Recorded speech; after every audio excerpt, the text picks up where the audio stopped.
2019 సార్వత్రిక ఎన్నికల్లో 175కి 151 అసెంబ్లీ స్థానాలు గెలుచుకుని ముఖ్యమంత్రి స్థానంలో కూర్చుని సంచలనం సృష్టించిన మాజీ సీఎం వైఎస్ జగన్మోహన్ రెడ్డి 2024 ఎన్నికల్లో కేవలం 11 స్థానాలకే పరిమితమైన కనీసం ప్రతిపక్ష హోదాని కూడా సొంతం చేసుకోలేకపోయిన సంగతి తెలిసిందే. ఇంత దారుణమైన పరాజయం జగన్ కలలో కూడా ఊహించి ఉండరు.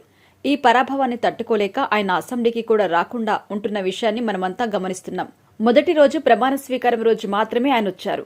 ఆ తర్వాత గవర్నర్ ప్రసంగం రోజున అతనితో పాటు మిగిలిన 10 మంది ఎమ్మెల్యేలు వచ్చి పెద్ద రచ్చ చేసి వెళ్లిపోయారు. మళ్లీ ఇన్ని రోజులైనా అసెంబ్లీ వైపు కన్నెత్తి కూడా చూడలేదు జగన్.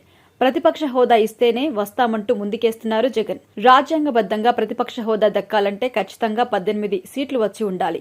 అందుకే ఆయనకి ప్రతిపక్ష హోదాని ఇచ్చేందుకు నిరాకరించారు అసెంబ్లీ స్పీకర్. అసెంబ్లీలో తనకి మైక్ ఇవ్వరని, సమావేశాలు జరిగిన రోజున ప్రతి అంశానికి సమాధానమిస్తూ నేను ప్రెస్ మీట్ ద్వారా మీ ముందుకొస్తాను అని జగన్ చెప్పుకొచ్చారు. అయితే వైసీపీ పార్టీ రోజురోజుకి ప్రజాక్షేత్రంలో బలహీనపడుతోంది. నాయకులందరూ చెల్లాచెదురైపోతున్నారు. పార్టీకి మొదటి నుండి పట్టుకొమ్మల్లాగా ఉంటూ వచ్చిన ఎంతో మంది ముఖ్య నాయకులు వీడిపోతున్నారు. అసెంబ్లీలో ప్రజా సమస్యలపై జగన్ గలం వినిపించే అవకాశం ఉన్నప్పటికీ కూడా జగన్ ఆ అవకాశాన్ని ఉపయోగించుకోకపోవడంపై జనాల్లో తీవ్రమైన వ్యతిరేకత కూడా ఉంది. ఇదంతా గమనించిన జగన్ అసెంబ్లీ సమావేశాలకు ఇక నుండి హాజరు కావాలని నిర్ణయం తీసుకున్నట్టుగా తెలుస్తోంది. త్వరలో జరగబోయే శీతాకాలం అసెంబ్లీ సమావేశాలకు జగన్ హాజరు కాబోతున్నారు. ప్రస్తుతం అసెంబ్లీ స్పీకర్గా అయ్యన్న పాత్రుడు, డిప్యూటీ స్పీకర్గా రఘురామకృష్ణంరాజు ఉంటున్నారు. గత అసెంబ్లీ సమావేశాలు మొత్తం రఘురామకృష్ణంరాజు అధ్యక్షత జరిగింది.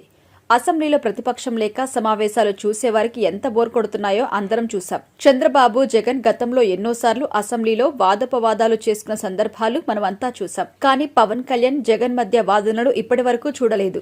వీళ్ళిద్దరూ కలిసి ఒకే వేదికను పంచుకోవడం ఇప్పటి వరకు జనాలు చూడలేదు.